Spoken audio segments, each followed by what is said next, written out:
अस्सलामुअलैकुम वरहमतुल्लाहि वबरकातुहू। आज हम क्लास 12 का फ़िज़िक्स का जो हमारा तीसरा सबक है kinetic theory of gases and radiation, इसका नेक्स्ट पार्ट डिस्कस करेंगे। आज के वीडियो में हमें देखना है absorption, reflection and transmission of heat radiation, यानी कि हरारत अशा का इंजज़ाब, इनिकास और तरसील।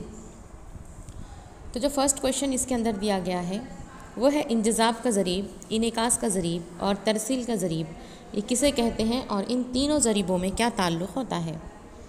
तो जैसा कि आप प्रीवियस क्लासेस में पढ़ चुके हैं कि इंतकाल हरारत के मुख्तलिफ़ तरीक़े होते हैं, यानी कि हरारत जब एक मुक़ाम से दूसरे मुक़ाम पे क्या करती है, ट्रांसफ़र होती है। ये तीन तरीक़ों से होती हैं, ईसाल, एहमाल और अशा, यानी कि कंडक्शन, कन्वेक्शन और रेडिएशन।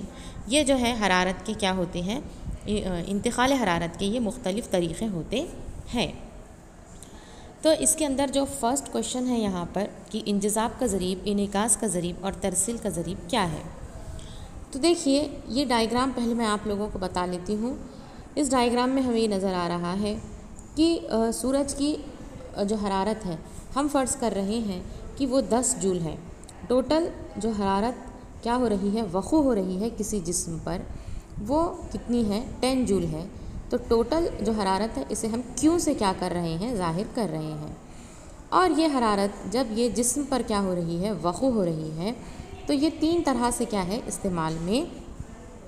इस्तेमाल होती है, ये हमें नज़र आ रहा है।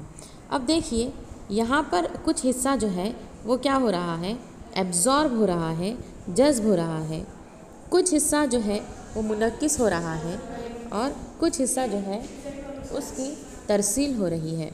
तो हरारत का कुछ हिस्सा जज़्ब हो रहा है, हरारत का कुछ हिस्सा मुनक्किस हो रहा है और हरारत का कुछ हिस्सा जो है वो तरसील हो रहा है। यानी कि टोटल जो क्यू है, जो 10 जूल हमें नज़र आ रही है, उसमें से देखिए 3 जूल जो है वो एब्ज़ॉर्ब हो रही है, जज़्ब हो रही है। क्यू आर जो है यहाँ पर 5 जूल है, जो क्या हो रहा है, रिफ्लेक्ट हो रहा है, जिसका इनिकास हो रहा है। और जो क्यू टी है यानी कि ट्रांसमिट हो रहा है, तरसील हो रहा है, वो 2 जूल है। यानी कि टोटली 10 जूल को हमने डिवाइड किया है 5, 3 और 2 में।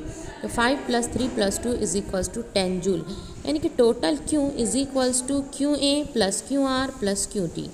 तो यहाँ पर ये जो क्यू ए है ये क्या है, जो एब्ज़ॉर्ब हो रही है हीट, जो जज़्ब हो रही है। क्यू आर क्या है, जो रिफ्लेक्ट हो रही है, जिसका क्या हो रहा है, इनिकास हो रहा है। और क्यू टी क्या है, जो तरसील हो रही है, जिसका ट्रांसमिशन हो रहा है। यानी कि total Q = Q A + Q R + Q T. यानी कि ये क्यू ए जो है बिलतरतीब सतह में जज़्ब होने वाली, और क्यू आर जो है सतह से मुनक्किस होने वाली, और क्यू टी जो है सतह से तरसील होने वाली हरारत के अशा की मिक़दारें हैं।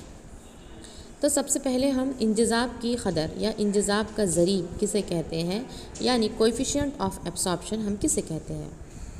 अब देखिए कि एब्सॉर्प्शन का मतलब होता है जज़्ब होना। तो यहाँ पर 3 जूल जो है वो जज़्ब हो रही है, और टोटल कितनी हमने इसके ऊपर वक़ू किया था, 10 जूल, यानी कि 3/10, 3/10 को हम क्या कहेंगे, इंजज़ाब की क़दर या इंजज़ाब का ज़रीब। तो ये जो मिक़दार है 3 क्या है, ये क्यू ए है, यानी हरारत अशा की वो मिक़दार है जो जिस्म में क्या हो रही है, सतह में जज़्ब हो रही है। और जिस्म पर कुल वक़ू होने वाली हरारत कितनी है, ये 10 जूल है। तो क्यों है, जिसे हम क्या है, क्यों से ज़ाहिर कर रहे हैं। तो इंजज़ाब की क़दर जो होती है, इंजज़ाब का ज़रीब जो होता है, इसे हम स्मॉल ए से ज़ाहिर करेंगे। स्मॉल ए = क्यू ए/क्यू। सिंपल है ये इक्वेशन नंबर 1। सिमिलरली हम इनिकास की क़दर और तरसील की क़दर का फार्मूला भी हम जो है ये ओरली बता सकते हैं। तो इनिकास की क़दर जो है, अब यहाँ पे इनिकास का मतलब होता है रिफ्लेक्शन। कितना रिफ्लेक्ट हो रहा है, 5 जूल, जिसे हम क्यू आर से रिप्रेजेंट कर रहे हैं। और टोटल वक़ू कितना हो रहा है, क्यू हो रहा है, यानी कि 5 / 10 क्यू आर/क्यू। ये हो जाएगा इनिकास की क़दर या इनिकास का ज़रीब, जिसे हम आर से ज़ाहिर करेंगे। तो आर = क्यू आर/क्यू। और जो तरसील का ज़रीब होगा, जो तरसील की क़दर होगी, वो कितनी है, तरसील यानी कि ट्रांसमिशन। तो यहाँ पर देखिए कितने जूल ट्रांसमिट हो रहा है, 2 जूल ट्रांसमिट हो रहा है। और टोटली जो वक़ू हो रही है जिस्म की सतह पर वो 10 जूल है। तो 2 जूल / 10 जूल, यानी कि QT डिवाइडेड बाई Q, ये तरसील की कदर होंगी जिसे हम T से ज़ाहिर करेंगे। तो इसकी डेफिनेशन कैसे हो जाएंगी? इंजज़ाब की कदर हम किसे कहेंगे?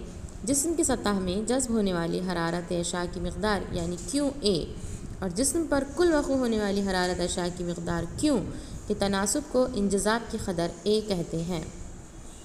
दूसरा है इनेकास की कदर या इनेकास का ज़रीब, जिसे हम R से रिप्रेजेंट करते हैं। जिस्म की सतह से मुनक्किस होने वाली हरारत अशआ की मकदार, मुनक्किस होने वाली कितनी है? QR, और जिस्म पर कुल वक़ू होने वाली हरारत अशआ की मकदार यानी कि Q, ये दोनों के तनासुब को हम इनेकास की कदर कहेंगे। तो R = QR/Q। और थर्ड है हमारा तरसील की कदर या तरसील का ज़रीब, यानी जिस्म से गुज़रने वाली हरारत अशआ की मकदार QT और जिस्म पर कुल वक़ू होने वाली हरारत अशआ की मकदार Q के तनासुब को तरसील की कदर T कहते हैं। तो T = QT/Q। इस तरीके से मसावात 1, 2 और 3 को हम ऐड कर लेंगे, यानी लेफ़्ट हैंड साइड और राइट हैंड साइड दोनों को हम ऐड कर लें। A + R + T = QA/Q + QR/Q + QT/Q। अब देखिए जो नसब नुमा के अंदर जो है वो Q कैसा है, यहाँ पर सेम है, इसलिए हम एक मरतबा लिखेंगे। तो A + R + T = QA + QR + QT divided by Q। तो देखिए QA + QR + QT ये क्या है? ये तो Q है, क्योंकि QA कितना था हमारे पास? 5। QA कितना था हमारे पास? 3 था। QR कितना था हमारे पास? 5 था। और QT कितना था हमारे पास? 2 था। तो 5 + 3 + 2 करेंगे हम तो ये ख़ुद 10 हो जाएगा, जिसकी वैल्यू Q के बराबर है। ये हो जाएगा Q/Q। तो Q/Q = 1, यानी तीनों ज़रीबों का मजमुआ 1 के मसावी होता है, यानी A + R + T = 1। A + R + T मसावी 1 होता है। ये आप लोगों को याद रखना है, ये MCQs क्वेश्चन हमें आता है कि A + R + T = कितना होता है? तो 1 होता है। अब इसके बाद जो है हम ये देखेंगे क्वेश्चन कामिल मुर्तसिल क्या है, यानी परफेक्ट ट्रांसमिशन हम किसे कहते हैं। जिस्म पर वक़ू होने वाली कुल हरारत के लिए अभी हमने फार्मूला निकाला था A + R + T = 1, यानी अगर मैं कहूँ कि A और R ये दोनों ज़ीरो है, A ज़ीरो है यानी एब्सॉर्प्शन का जो कोएफिशिएंट ऑफ एब्सॉर्प्शन है, जो जज्ब हो रहा है, वो बिल्कुल भी कैसा है? ज़ीरो है। A की कीमत भी ज़ीरो है।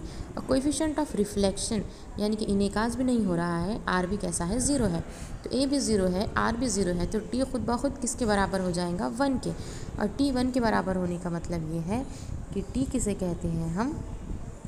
कोएफिशिएंट ऑफ ट्रांसमिशन, यानी कि ये जो कोएफिशिएंट ऑफ ट्रांसमिशन है, जिसे हमने क्या कहा था? तरसील की कदर कहा था, ये ख़ुद 1 के बराबर हो गई है, यानी तमाम वक़ूई तवानाई जिस्म से होकर तरसील हो जाती है, यानी जिस्म अशा के लिए मुकम्मल शफ़ाफ़ है और ऐसे जिस्म को कामिल मुर्तसिल कहते हैं। तो आपको 1 मार्क्स के लिए 2 मार्क्स के लिए डेफिनेशन भी आ सकती है, या MCQs क्वेश्चन आएगा कि कामिल मुर्तसिल जिस्म के लिए A की, R की और T की वैल्यू क्या होंगी? तो क्या होंगी? T की वैल्यू क्या होंगी? 1 होंगी। इसके बाद जो इम्पॉर्टेंट क्वेश्चन है वो है हमारा अथर्मनस सब्सटेंसेस और डायअथर्मनस सब्सटेंसेस। अ का मतलब होता है अब्सेंट या ना अशआ गुजार अशिया। अथर्मनस सब्सटेंसेस यानी ना अशआ गुजार अशिया, यानी ऐसी अशिया जो किसी भी वक़ूई हरारती अशिया की तरसील नहीं करती, यानी जितना भी हम उसको हरारत देंगे उसके अंदर या तो एब्सॉर्ब हो जाएंगी या तो वो रिफ्लेक्ट हो जाएंगी, लेकिन वो ट्रांसमिट नहीं होंगी, जिसका T क्या होगा? ज़ीरो होगा। तो तरसील का ज़रीब जिसका T जो है वो ज़ीरो होता है, ऐसे अशिया को ना अशा गुजार अशिया कहते हैं। तो यहाँ पर ना अशा गुजार अशिया पानी, लकड़ी, लोहा, चिराग सयाह, आबी बुखार, ये जो है ना अशा गुजार अशिया है। और इसके लिए A + R = 1 होता है और T = 0 होता है। और अशा गुजार हम जिसे कहते हैं डायअथर्मनस सब्सटेंसेस को। तो ऐसी अशिया जो हरारत अशिया के लिए शफ़ाफ़ होती है, यानी इसमें से हरारत अशा जो है वो गुज़र सकती है, इसे हम क्या कहते हैं? अशा गुजार कहते हैं। जैसे कि कांच है, क्वार्ट्ज है, सोडियम क्लोराइड है, हाइड्रोजन, ऑक्सीजन, खुश्क हवा, चट्टानी नमकीन, ये जो है अशा गुज़ार अशिया है। तो अशा गुज़ार जिस्म ना तो बेहतर जाजिब है और ना ही बेहतर मुनक्किस कार होता है। तो ये क्वेश्चन जो है आप लोगों को एग्ज़ाम में आएगा। तो ये तमाम चीज़ों को याद कीजिए और अपनी नोटबुक में लिखिए। अल्लाह हाफ़िज़।